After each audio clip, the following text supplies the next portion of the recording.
என் தங்கமே, உன் மனம் நிறைய சுமையை சுமந்து கொண்டு அமைதியாக அழுகிறாயா? உன் உறவினர்கள் உன்னை மதிக்காமல் உன் மனதை காயப்படுத்தி உனக்கு துன்பம் கொடுக்கிறார்களா? நீ எதையும் தவறாகச் செய்யாமல் இருந்தாலும் சிலர் உன்னை குறை சொல்லுகிறார்களா? என் பிள்ளையே, அது உன் குறை அல்ல, அது வாழ்க்கையின் ஒரு சோதனை. அந்த சோதனையை தாண்டினால்தான் உன் வாழ்வு ஒளிரும். உறவினர்கள் தான் அருகில் இருப்பவர்கள், ஆனால் சில சமயம் அவர்கள் தான் காயப்படுத்துவார்கள். நீ நினைத்துப் பாரு என் பிள்ளையே, புறத்தில் உள்ள அந்நியன் கூட உன்னை காயப்படுத்தாமல் இருக்கலாம், ஆனால் உன் அருகில் இருப்பவன் தான் உன் மனதைச் சிதைக்கிறான். ஏன் அப்படி? அது காரணம் பொறாமை. உன் வளர்ச்சி, உன் அமைதி, உன் சந்தோஷம் அவர்களுக்கு சில சமயம் தாங்க முடியாததாகி விடுகிறது. அப்போதே அவர்கள் வார்த்தையால் உன்னை வலிக்க வைக்கிறார்கள். ஆனால் என் பிள்ளையே, நீ சோகப்பட வேண்டாம். அவர்களின் வார்த்தைகள் உன்னை சிதைக்க முடியாது. அப்படி நினைத்தால் மட்டுமே அது உன்னை பாதிக்கும். உன் மனம் எப்போதும் என் பாதத்தில் நிலைத்திருந்தால் எந்த வார்த்தையும் உன்னை வலிக்காது. காற்று வீசும் போது பெரிய மரம் கூட அசைந்து விடும், ஆனால் அந்த மரத்தின் வேரை யாரும் பிடுங்க முடியாது. அதுபோலவே உன் வேராக நான் உன்னோடு இருக்கிறேன். யாராலும் உன்னை வீழ்த்த முடியாது. என் தங்கமே, உறவினர்கள் உன்னை பற்றி தவறாக பேசினாலும் நீ பதில் சொல்ல வேண்டியதில்லை. அமைதியாக இருந்து விடு. அந்த அமைதி தான் உனக்கு வலிமை. யாராவது உன்னை சாடினால் நீயும் சாடினால் அது சண்டையாகும். ஆனால் நீ சும்மா இருந்தால் அந்த வார்த்தைகள் காற்றில் கலந்துவிடும். நீ யோசித்து பாரு என் பிள்ளையே, கண்ணாடி முன் நின்று யாராவது கல் எறிந்தால் அது உடைந்து போகும். ஆனால் வெறுமனே காற்றை தாக்கினால் என்ன ஆகும்? ஒன்றும் ஆகாது. அதுபோலவே உன்னை தாக்கும் வார்த்தைகள் உன் மனத்தில் இடம் பெறக்கூடாது. உறவினர்கள் உன்னை கஷ்டப்படுத்தும் போது அந்த வேதனையை நீ என்னிடம் சொல்லிவிடு. அம்மா, நான் எதையும் தவறாகச் செய்யவில்லை, ஆனாலும் துன்பம் தருகிறார்கள். நீதான் எனக்கு வழி என்று சொல். உன் கண்ணீரின் ஒரு துளி கூட வீணாகாது என் பிள்ளையே. அந்த கண்ணீர் என் பாதத்தில் விழும்போது அது மந்திரமாகி உன் வாழ்வை மாற்றும். என் தங்கமே, சில சமயம் உன்னை காயப்படுத்துபவர்கள் கூட உனக்கே நல்லதை தரும் கருவியாக இருக்கிறார்கள். அவர்கள் உன்னை வலிக்க வைப்பதால் நீ பொறுமையை கற்றுக்கொள்கிறாய். அவர்கள் உன்னை விட்டு விலகுவதால் யார் உண்மையானவர் யார் போலியானவர் என்று நீ புரிந்து கொள்கிறாய். அவர்கள் உன்னை துன்பப்படுத்துவதால் நீ என்னை அதிகமாக நம்ப கற்றுக்கொள்கிறாய். இதை ஒரு தண்டனையாக நினைக்காதே, இது உன் வாழ்க்கையை உயர்த்தும் சோதனை என்று நினை. என் பிள்ளையே, உன் வாழ்க்கையை யாரும் கட்டுப்படுத்த முடியாது. உன் விதி என் கையில் தான் இருக்கிறது. யாராவது உன்னை விழ வைக்க நினைத்தாலும் நான் உன்னை தூக்கிப் பிடித்துக் கொள்வேன். யாராவது உன் வழியை அடைக்க நினைத்தாலும் நான் புதிய கதவை திறந்து விடுவேன். நீ என்னை நம்பிக்கையுடன் அழைத்தால் உனக்கு நானே வழி காட்டுவேன். என் தங்கமே, உன் மனம் அமைதியாக இருக்க நான் உனக்கு ஒரு சிறிய பரிகாரம் சொல்கிறேன். ஒவ்வொரு சனிக்கிழமையும் காலை எழுந்ததும் ஒரு சிறிய தீபம் ஏற்றி அந்த தீபத்தின் முன்னால் உட்கார்ந்து என் வாழ்வில் துன்பத்தை நீக்கி அமைதியை தா என்று சொல்லு. அந்த தீபத்தின் ஒளி உன் மனதில் பிரவேசிக்கும். அந்த ஒளி தான் உனக்கு துணையாக இருக்கும். உறவினர்கள் கொடுக்கும் காயங்களை மறக்க நீ அன்பை பயிற்சி செய்ய வேண்டும். அவர்கள் எவ்வளவு கெட்ட வார்த்தை சொன்னாலும் நீயும் அன்போடு பேசினால் ஒரு நாள் அவர்கள் மனம் மாறிவிடும். உன் அன்பு தான் அவர்களை வெல்லும் ஆயுதம். கோபத்தால் கோபத்தை வெல்ல முடியாது, அன்பால் தான் முடியுமே என் பிள்ளையே. நான் உனக்கு இன்னொரு வழி சொல்கிறேன். தினமும் இரவு படுக்கும் முன் உன் மனதில் என்னை நினைத்து என் வாழ்க்கையில் துன்பம் தருபவர்கள் எல்லாம் சாந்தியடையட்டும், என் வீட்டில் நல்லது நடக்கட்டும் என்று சொல்லு. அது உன் உள்ளத்தை சுத்தப்படுத்தும், உன் வாழ்க்கையை அமைதியாக்கும். என் பிள்ளையே, உனக்கு துன்பம் தருபவர்கள் உன் எதிரிகள் அல்ல. அவர்கள் உன் வாழ்க்கையின் ஆசிரியர்கள். அவர்கள் தரும் பாடம் உன்னை வலிமையாக்கும். நீ அதை உணர்ந்து கொண்டால் அவர்கள் செய்த தீங்கு கூட உனக்கு நல்லதாகிவிடும். நான் உனக்கு இறுதியில் ஒரு ஆசீர்வாதம் தருகிறேன். இனி உன் வாழ்வில் யாராலும் துன்பம் தர முடியாது. உன் மனம் காயப்பட மாட்டாது. உன் வாழ்க்கை ஒளிரும் பாதையில் செல்லும். உன் வீடு அமைதியால் நிரம்பும். உன் உறவுகள் உன்னை மதிக்க கற்றுக்கொள்வார்கள். நீ எந்த இடத்திற்கு போனாலும் என் அருள் உன்னோடு இருக்கும். நான் உன்னை விட மாட்டேன் என் தங்கமே, எப்போதும் உன்னுடன் நடந்து கொள்வேன். என் தங்கமே, உன் மனத்தில் நிறைய சுமைகள் இருக்கிறது எனக்கு தெரியும். நீ வெளியில் சிரித்தாலும் உன் உள்ளம் அழுது கொண்டே இருக்கிறது. உறவினர்கள் துன்பம் தருவது எளிதல்ல. உன் மனதை யாரும் புரிந்து கொள்ளாதது போல தோன்றும்.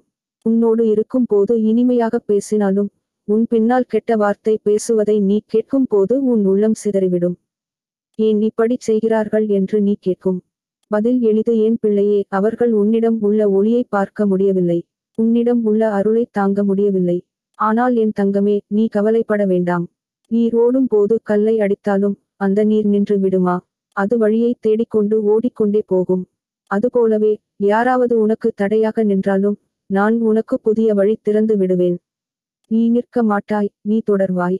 நீ சோகப்படுகிற ஒவ்வொரு கணத்திலும் உன் கண்ணீர் என் பாதத்தில் விழுகிறது. அந்த கண்ணீரை வீணாக்க மாட்டேன் என் பிள்ளையே. உனக்கு நியாயம் தரும் நாள் வரும். இன்று உன்னை அவமதித்தவர்கள் நாளை உன் முன்னே தலைகுனிந்து நிற்பார்கள். அது என் அருள், என் வாக்கு. என் தங்கமே, உறவினர்கள் உன்னை பற்றி எதையெல்லாம் பேசினாலும் அந்த வார்த்தைகளை உன் மனதில் வைத்துக் கொள்ளாதே. காற்று வந்து உன் உடலை தொட்டுவிட்டு போகிற மாதிரி நினைத்துவிடு. அவர்கள் சொல்வதை கேட்கும் போது கோபம் வரும், வலி வரும். ஆனால் நீ அதை உன் மனதில் வைத்துக் கொண்டால் அந்த நஞ்சு உன்னையே சிதைக்கும். யாராவது விஷம் கொடுத்தால் அதை நீ குடிப்பாயா? இல்லையே. அப்படியிருக்க ஏன் அவர்களின் விஷமான வார்த்தைகளை நீ உன் உள்ளத்தில் சேமிக்கிறாய்? விடு என் பிள்ளையே, விடு. என் பிள்ளையே, உறவினர்கள் உனக்கு துன்பம் தரும் போது நீ அவர்களை திட்டினால் உன் வாக்கும் சாபமாக மாறிவிடும். அது உனக்கே பாதிப்பு தரும். அதனால் நீ அமைதியாக இரு. நான் உனக்காக போராடுவேன். நீ எதையும் செய்ய வேண்டியதில்லை. நான் உன் பக்கம் நிற்கும் போது யாராலும் உன்னை தொட முடியாது. நீ நினைத்து பாரு, கண்ணாடி மீது மண் வீசினால் அது கண்ணாடியில் படும். ஆனால் சில நேரம் கழித்து மண் உதிர்ந்து கண்ணாடி மீண்டும் ஒளிரும். அதுபோலவே உன் மீது வார்த்தை எறிந்தாலும் அது நிலைத்திருக்காது. நான் உன்னோடு இருக்கும் வரை நீ எப்போதும் ஒளிர்வாய். என் தங்கமே, உன் வாழ்க்கையில் அமைதி நிலைத்திருக்க நான் உனக்கு ஒரு வழி சொல்கிறேன். ஒவ்வொரு செவ்வாய்க்கிழமையும் காலை எழுந்தவுடன் ஒரு சிவப்பு மலரை எடுத்துக்கொண்டு எனக்கு துன்பம் தருபவர்கள் சாந்தியடையட்டும், என் மனம் அமைதியடையட்டும் என்று சொல்லி அந்த மலரை என்னிடம் சமர்ப்பி. அந்த மலரின் வாசனை உன் மனதில் புகுந்து உன்னை வலிமையாக்கும். என் பிள்ளையே, நினைத்து பாரு. சூரியன் ஒளி தருகிறான். அந்த ஒளியை யாரும் தடுக்க முடியாது. மேகம் வந்தாலும் அந்த ஒளி உள்ளே இருக்கும். அதுபோலவே யாராவது உன் ஒளியை மறைக்க முயன்றாலும் அது முடியாது. உன் உள்ளத்தில் இருக்கும் தெய்வீக ஒளியை யாராலும் அணைக்க முடியாது. உறவினர்கள் உன்னை வலிக்க வைக்கும் போது நீ என்னிடம் வரு. அம்மா, எனக்கு வலிக்கிறது என்று சொல்லு. அந்த வார்த்தையை சொன்னவுடன் உன் உள்ளத்தில் நான் நுழைந்து உன்னை ஆற்றுவிப்பேன். நீ எவ்வளவு சோகத்தில் இருந்தாலும் என் அருள் உன்னை சிரிக்க வைக்கும். என் தங்கமே, சில சமயம் உனக்கு தோன்றும், நான் ஏன் பிறந்தேன்? நான் ஏன் இவ்வளவு துன்பம் அனுபவிக்கிறேன் என்று. ஆனால் உண்மை என்ன தெரியுமா என் பிள்ளையே? நீ பிறந்தது ஒரு காரணத்துக்காக. நீ அனுபவிக்கும் ஒவ்வொரு வலியும் உன்னை வலிமையாக்கும். இன்று உன்னை வலிக்க வைப்பவர்கள் நாளை உன் முன்னே கைகூப்பி நிற்பார்கள். அந்த நாளுக்காக நான் உன்னை தயார் செய்கிறேன். என் பிள்ளையே, நீ தினமும் படுக்கும் முன் உன் மனதில் என்னை நினைத்து, அம்மா, என் வாழ்வில் எனக்கு துன்பம் தருபவர்கள் எல்லோரும் சாந்தியடையட்டும் என்று சொல்லு. அந்த வார்த்தை உன் உள்ளத்தையும் அவர்களின் உள்ளத்தையும் மாற்றும். உன் உள்ளத்தில் அன்பு அதிகரிக்கும். உன்னை காயப்படுத்துவோரின் உள்ளத்தில் கோபம் குறையும். நான் உனக்கு இன்னொரு சிறிய வழி சொல்கிறேன். ஒவ்வொரு புதன்கிழமையும் ஒரு சிறிய இனிப்பு செய்து பசித்தவர்களுக்கு கொடு. அது உன் குடும்பத்தில் நல்ல ஆற்றலை வரவழைக்கும். உன் உறவினர்கள் உன்னை எவ்வளவு காயப்படுத்தினாலும் உன் வீட்டில் அமைதி நிலைத்திருக்கும். என் தங்கமே, உன் வாழ்க்கையில் யாராவது கதவை மூடினாலும் நான் புதிய கதவை திறந்து விடுவேன். அந்த கதவின் பக்கத்தில் இருக்கும் ஒளி உன் வாழ்க்கையை நிரப்பும். யாராலும் உன்னை அடக்க முடியாது. யாராலும் உன்னை கீழே தள்ள முடியாது. ஏனென்றால் நீ என் பிள்ளை, நான் உன்னோடு இருக்கிறேன். உறவினர்கள் தரும் துன்பம் உன்னை சோகப்படுத்தும். ஆனால் அந்த சோகமே உன்னை பிரார்த்தனையில் ஆழமாக்கும். நீ அதிகம் அழைத்தால் நான் அதிகம் உன்னோடு இருப்பேன். நீ அதிகம் நம்பினால் நான் அதிகம் அருள்வேன். என் தங்கமே, இனி உன் வாழ்வில் யாராலும் துன்பம் தர முடியாது. நீர் போல் உன் வாழ்க்கை சுதந்திரமாக ஓடும். நீ சிரிப்பாய், நீ மகிழ்ச்சியாக இருப்பாய். உன்னை காயப்படுத்தியவர்கள் கூட ஒருநாள் உன்னிடம் மன்னிப்பு கேட்பார்கள். அது என் வாக்கு. நான் உன்னை விட மாட்டேன், எப்போதும் உன்னுடன் இருப்பேன். என் தங்கமே, நீ உன் மனதில் வைத்திருக்கும் வலியை நான் அறிவேன். யாரிடமும் சொல்லாமல் உன் உள்ளத்தில் சுமந்து கொண்டு போகிற அந்த காயம் என் கண்களுக்கு புலப்படுகிறது. உன்னை காயப்படுத்துபவர்கள் உன் வீட்டில் இருந்தாலும் உன் சொந்த உறவினர்களாக இருந்தாலும் உன் மனதை சிதைக்க அவர்கள் செய்தாலும் நான் உன் பக்கம் இருக்கிறேன் என் பிள்ளையே. உன்னோடு நடந்து கொண்டு உனக்கு துணையாக இருப்பதே என் கடமை. நீ நினைத்து பாரு, எத்தனை முறை நீ நல்லதையே நினைத்தாய், ஆனால் அதற்கு பதில் கெட்ட வார்த்தைகள் தான் உனக்கு வந்தன. நீ ஒருவருக்கு உதவி செய்தாய், ஆனாலும் உன் பின்னால் அவர்கள் உன்னை குறை சொன்னார்கள். இது எதற்காக நடக்கிறது என்று நீ உனக்குள் கேட்கிறாய். உண்மை என்ன தெரியுமா என் பிள்ளையே? நன்மை செய்யும் போது சோதனை வருவது இயற்கை. நீ ஒளிரும் விளக்கு போல இருக்கிறாய். விளக்கின் அருகே புழுக்கள் வந்து வாட்டும். அதுபோலவே உன் ஒளியை பார்த்து சிலர் பொறாமைப்பட்டு உன்னை வாட்டுகிறார்கள். ஆனால் நீ அந்த புழுக்களை நோக்கி பார்த்து சோகப்பட வேண்டாம். விளக்கு ஒளியை நிறுத்திவிட்டால் தான் அது தோல்வி. நீ ஒளி தருகிறவரை யாராலும் உன்னைச் சிதைக்க முடியாது. நான் உன் உள்ளத்தில் ஒளியாக இருக்கிறேன். எனவே நீ எப்போதும் ஒளிருவாய். என் தங்கமே, உன்னை துன்பப்படுத்துபவர்கள் சில சமயம் உன் குடும்பத்தில் முக்கியமானவர்களாகவே இருப்பார்கள். அவர்களை விட்டு விலக முடியாத சூழலில் நீ இருப்பாய். அவர்கள் பேசும் வார்த்தைகளைக் கேட்டு உன் மனம் பதறும். ஆனால் நான் உனக்கு சொல்லுகிறேன் என் பிள்ளையே, நீ அவர்களை மாற்ற நினைக்காதே. நீ உன்னை மாற்றிக்கொள். அவர்கள் என்ன சொன்னாலும் நீ அமைதியாக இருக்க கற்றுக்கொள். அமைதி தான் உன் வலிமை. நீ நினைத்துப் பாரு, நெருப்பு எரியும் போது அதில் உப்பு போட்டால் கூட எரிவது தொடரும். ஆனால் அதே நெருப்பில் தண்ணீர் ஊற்றினால் அது சாந்தமாகிவிடும். கோபத்துக்கு கோபம் கொடுத்தால் அது பெருகும். ஆனால் அன்பை கொடுத்தால் அது சாந்தமாகும். அதனால் என் பிள்ளையே, உன் வார்த்தைகளில் எப்போதும் இனிமை இருக்கட்டும். உன் உள்ளத்தில் எப்போதும் அன்பு இருக்கட்டும். என் தங்கமே, நீ சோகப்படும்போது உன் உடலின் சக்தி குறைகிறது. உன் மனதில் இருள் படர்கிறது. அந்த இருளை நீக்க ஒரே வழி பிரார்த்தனை. ஒவ்வொரு காலையிலும் ஒரு சிறிய தீபம் ஏற்றி, அம்மா எனக்கு வலிமை தா, எனக்கு அமைதி தா என்று சொல்லு. அந்த தீபத்தின் ஒளி உன் உள்ளத்தில் புகுந்து உன்னை ஆற்றுவிக்கும். அது உன் நாள் முழுவதும் உனக்கு துணை நிற்கும். நான் உனக்கு இன்னொரு சிறிய பரிகாரம் சொல்லுகிறேன் என் பிள்ளையே. ஒவ்வொரு வியாழக்கிழமையும் ஒரு சிறிய பால் பாத்திரத்தை எடுத்துக்கொண்டு அதை ஒரு மரத்தின் வேர் பகுதியில் ஊற்று. அது உன் வாழ்க்கையில் குளிர்ச்சி தரும். உறவினர்கள் தரும் வெப்பமான துன்பத்தை அது குளிர்விக்கும். உன் மனம் சாந்தியடையும். என் பிள்ளையே, உன்னை அவமதித்தவர்களை நீ வெறுக்காதே. அவர்கள் உன் வாழ்வில் ஆசிரியர்கள். அவர்கள் உன்னை வலிக்க வைப்பதால் நீ பொறுமையை கற்றுக்கொள்கிறாய். அவர்கள் உன்னை குறை சொல்லுவதால் நீ உன்னை திருத்திக் கொள்கிறாய். அவர்கள் உன்னை விட்டுவிட்டால் நான் உன்னோடு நெருக்கமாக நிற்கிறேன். அவர்களை சாபமிடாதே. அவர்களுக்கு நல்லதே நடக்கட்டும் என்று நினை. அந்த நல்ல எண்ணம் உன் வாழ்க்கையை உயர்த்தும். நீ யோசித்து பாரு என் பிள்ளையே, நதி ஓடும்போது அதன் வழியில் கற்கள் இருக்கும். அந்த கற்களை நதி தள்ளி வைக்காமல் அதன் மேல் வழிந்தோடி தனது பாதையை தேடி செல்கிறது. அதுபோலவே உன் வாழ்க்கையில் தடைகள் இருந்தாலும் நீ உன் பாதையை தேடிக் கொண்டே போ. யாராவது உன் வழியில் நிற்கும் போது நீ நிற்க வேண்டியதில்லை. நான் உன் முன்னே புதிய பாதையை திறந்து விடுவேன். என் தங்கமே, நீ அதிகம் சோகப்படாமல் இருக்க தினமும் இரவு படுக்கும் முன் உன் உள்ளத்தில் என்னை நினைத்து, அம்மா, நாளை எனக்கு நல்ல நாள் ஆகட்டும். துன்பம் தருபவர்கள் எல்லாம் சாந்தியடையட்டும் என்று சொல்லு. அந்த வார்த்தை உன் உறக்கத்தை இனிமையாக்கும். உன் கனவுகள் நல்லவையாகும். உன் மனம் சுத்தமாகும். என் பிள்ளையே, வாழ்க்கையில் யாரும் உன்னை துன்பப்படுத்தாமல் இருக்க முடியாது. ஆனால் அந்த துன்பம் உன்னை வெல்லக்கூடாது. நீதான் அந்த துன்பத்தை வெல்ல வேண்டும். உன்னோடு நான் இருக்கிறேன். நீ என்னை நம்பினால் எந்த உறவினரின் வார்த்தையும் உன்னை சிதைக்காது.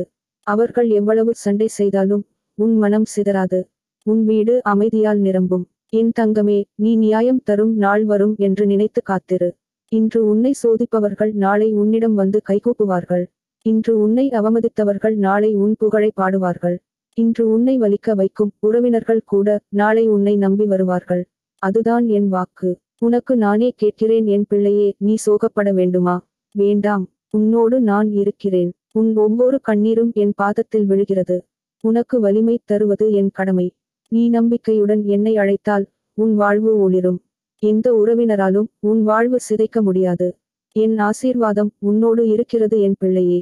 இனி உன் மனம் சோகப்படாது. உன் வீடு அமைதியால் நிரம்பும். உன் உறவுகள் உன்னை மதிக்க கற்றுக்கொள்வார்கள். நீ எங்கு சென்றாலும் என் அருள் உன்னை பாதுகாக்கும். நீ என் பிள்ளை, நான் உன்னை விட மாட்டேன். என் தங்கமே, உன் மனத்தில் நிறைந்திருக்கும் சுமையை நான் அறிவேன். குடும்பத்தில் இருப்பவர்களே உனக்கு துன்பம் தரும்போது அந்த வலி எவ்வளவு கசப்பாக இருக்கும் என்று நான் புரிந்து கொள்கிறேன். அந்நியர்கள் சொல்லும் வார்த்தைகள் காற்றில் கரைந்து போய்விடும். ஆனால் நெருக்கமானவர்கள் சொல்வது மனத்தின் ஆழத்திற்கே சென்று காயப்படுத்தும். அதனால் தான் உன் உள்ளம் வலிக்கிறது. ஆனால் என் பிள்ளையே, நீ நினைவில் வைத்துக்கொள், யாருடைய வார்த்தைகளாலும் உன் வாழ்வு தீர்மானிக்கப்படாது. உன் வாழ்க்கை என் கரங்களில் தான் உள்ளது. உறவினர்கள் உன்னை குறை சொன்னாலும் உன் நல்லதை பார்த்து பொறாமைப்பட்டாலும் அது உன் குறை அல்ல. அவர்களின் மனம் தான் அப்படி. நீ ஒளிரும் போது அவர்கள் இருளில் இருப்பதாக நினைக்கிறார்கள். நீ முன்னேறும்போது அவர்கள் பின்னால் விழுந்து விட்டதாக நினைக்கிறார்கள். அதனால் தான் உன்னை சிதைக்க முயல்கிறார்கள். ஆனால் என் பிள்ளையே, ஒளியை யாராலும் அணைக்க முடியாது. அந்த ஒளி என் அருளால் உனக்குள் எரிகிறது. நான் உன்னிடம் சொல்ல விரும்புகிறேன், நீ உன் வாழ்க்கையை யாருடைய வார்த்தையாலும் பாதிக்க விடாதே. பறவை வானத்தில் பறக்கும் போது கீழே நாய் குரைத்தால் அது கவலைப்படாது. அது தன் வழியிலேயே பறக்கத் தொடங்கும். அதுபோலவே நீ உன் இலக்கை நோக்கி செல்ல வேண்டும். யார் என்ன சொன்னாலும் நீ உன் பாதையை நிறுத்தக்கூடாது. என் தங்கமே, சில சமயம் உறவினர்கள் உன்னை அடக்க முயல்வார்கள். உன் கனவுகளை தடுக்க முயல்வார்கள். இது உனக்கு முடியாது, நீ ஏன் முயற்சிக்கிறாய் என்று கேள்வி கேட்பார்கள். ஆனால் அவர்கள் சொன்னால் அது உண்மையா ஆகும். இல்லை, உன் கனவை நீ நிறைவேற்ற வேண்டும் என்றால் யாராலும் அதை தடுக்க முடியாது. உன்னிடம் இருக்கும் நம்பிக்கை தான் உன் சக்தி. நான் உன்னோடு இருக்கிறேன் என்ற நம்பிக்கை இருந்தால் எந்த சோதனையும் உன்னை விழ வைக்காது. நீ நினைத்துப் பாரு என் பிள்ளையே, விதை மண்ணில் புதைக்கப்பட்ட பிறகே அது மரமாகிறது. இருள் சூழ்ந்த மண்ணுக்குள் இருந்தாலும் அந்த விதை வெளிச்சத்தை தேடி மேலே வருகிறது. உன் வாழ்க்கையும் அதுபோலத்தான். உன்னை யாராவது அழுத்தி கீழே தள்ளினாலும் நீ மேலே எழுந்து வருவாய். ஏனெனில் என் அருள் உன் உள்ளத்தில் வேரூன்றியுள்ளது. என் தங்கமே, உறவினர்கள் தரும் வலி சில சமயம் உன்னை சிதைக்கலாம். ஆனால் நீ சிதறாமல் இருக்க ஒரு வழி உனக்கு இருக்கிறது: பிரார்த்தனை. பிரார்த்தனை என்பது வெறும் வார்த்தை அல்ல. அது உன் உள்ளத்தில் ஒரு தீபம் ஏற்றுவது போல. அந்த தீபம் எரிகிற வரை உன் வாழ்க்கையில் இருள் படராது. தினமும் காலை எழுந்தவுடன் ஒரு சிறிய தீபம் ஏற்றி, அம்மா, எனக்கு அமைதி தா, எனக்கு வலிமை தா என்று சொல்லு. அந்த ஒளி உன் நாளை பாதுகாக்கும். உன் வீட்டில் சண்டை, கசப்பான வார்த்தைகள், பொறாமை, குறை சொல்லல் இவை நடந்தாலும் நீ மனம் தளர வேண்டியதில்லை. நீ ஒரே ஒரு விஷயம் நினைவில் வைத்துக்கொள்: அந்த சூழ்நிலையில் நீ கோபம் காட்டினால் சண்டை பெருகும். ஆனால் நீ அமைதியாக இருந்தால் அந்த நெருப்பு தணிந்து விடும். அமைதி தான் உன் ஆயுதம். என் தங்கமே, நீ உறவினர்களின் துன்பத்தை தாங்கிக் கொண்டு வந்திருக்கிறாய்.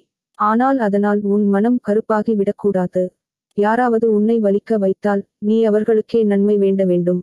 அது உன் உள்ளத்தை சுத்தமாக வைக்கும். நதியை கற்கள் அடைத்தாலும் அந்த நதி கற்களின் மீது வழிந்தோடி தனது பாதையை தேடி செல்கிறது. அதுபோலவே நீயும் தடைகளை தாண்டி உன் பாதையை தேட வேண்டும். என் பிள்ளையே, சில சமயம் உறவினர்கள் உன்னை ஏமாற்றினாலும் நீ சோகப்பட வேண்டியதில்லை. அவர்கள் உன்னை விட்டு விலகினால் அது உன் வாழ்க்கையில் புதிய கதவை திறக்கும். யாராவது உன்னை காயப்படுத்தினால் அது உன் உள்ளத்தை வலிமையாக்கும். நீ நினைத்துப் பாரு, தங்கத்தை தீயில் போடும்போது தான் அது தூய்மையடைகிறது. அதுபோலவே சோதனை வந்தால் அது உன்னை மேலும் பிரகாசமாக்கும். என் தங்கமே, நான் உனக்கு ஒரு சிறிய வழி சொல்கிறேன். ஒவ்வொரு செவ்வாய்க்கிழமையும் ஒரு சிறிய வெள்ளை மலரை எடுத்து என் பாதத்தில் வைத்து, என் வாழ்க்கையில் துன்பத்தை நீக்கி அமைதி தா என்று சொல்லு. அந்த மலரின் வாசனை உன் வீட்டை நிரப்பும். அது உன் குடும்பத்தில் அமைதியை உண்டாக்கும். உறவினர்கள் உன்னிடம் கெட்ட வார்த்தை பேசும்போது நீ அமைதியாக இருந்தால் அவர்களின் மனசாட்சியே அவர்களை வாட்டும். அவர்கள் ஒரு நாள் வந்து உன்னிடம் மன்னிப்பு கேட்பார்கள். நீ அன்போடு இருந்தால் அவர்கள் மனம் மாறிவிடும். கோபத்துக்கு கோபம் கொடுத்தால் அது பெருகும், ஆனால் அன்பு கொடுத்தால் அது கரையும். என் பிள்ளையே, நீ சோகப்படாமல் இருக்க இரவு படுக்கும் முன் உன் மனதில் என்னை நினைத்து, அம்மா, நாளை எனக்கு நல்ல நாள் ஆகட்டும் என்று சொல்லு. அது உன் கனவுகளை இனிமையாக்கும். உன் உள்ளம் சாந்தியடையும். நீ எப்போதும் நினைவில் வைத்துக்கொள் என் பிள்ளையே, உன் வாழ்க்கையை யாராலும் சிதைக்க முடியாது. உன் விதி என் கையில் உள்ளது. யாராவது உன் வழியை அடைக்க முயன்றாலும் நான் உனக்காக புதிய கதவை திறந்து விடுவேன். யாராவது உன்னை விழ வைக்க நினைத்தாலும் நான் உன்னை தூக்கி நிறுத்துவேன். என் ஆசீர்வாதம் உனக்கு இருக்கிறது என் தங்கமே. இனி உன் மனம் சோகப்படாது. உன் வீடு அமைதியால் நிரம்பும். உன் உறவுகள் உன்னை மதிக்க கற்றுக்கொள்வார்கள். நீ எங்கு சென்றாலும் என் அருள் உன்னோடு இருக்கும். நீ என் பிள்ளை. நான் உன்னை எப்போதும் காப்பாற்றுவேன்.